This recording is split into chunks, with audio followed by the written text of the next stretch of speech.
Tumsifu Yesu Kristo. Watoto ni zawadi ya Mungu na watoto tunatakiwa tuwafundishe ile iliyo kweli, kuwajenga katika misingi ya maadili. Na wazazi tujaribu kuambia watoto ukweli. Tukiwa tunawaficha mambo, mwisho wa siku ni aibu.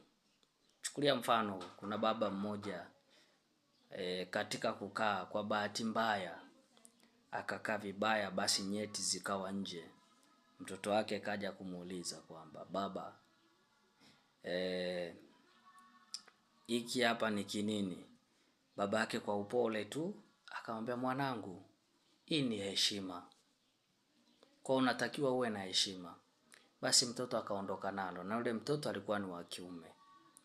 Siku moja wageni wamekuja ndani, babake akamwambia, mwanangu, unatakiwa uwaonyeshe wageni heshima, huwezi ukaniangusha kwa kuwa una heshima. Mtoto akamwambia, baba usijali, naenda kuwaonyesha wageni heshima.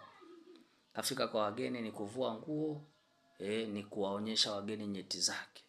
Sasa wageni na wenyewe wakabaki wanashangaa.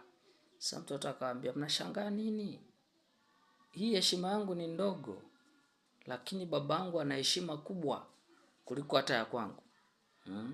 Kwa hiyo nini nachotaka kusema? Mfundishe mtoto maadili, mfundishe ile iliyo kweli, na wala katika mafundisho unaokuwa unamfundisha mtoto usimdanganye. Mwambie kitu kwa uhalisia na ukweli wa hilo jambo. Mungu atubariki sote na tuendelee kumtumainia yeye katika safari ya hapa duniani. Amina.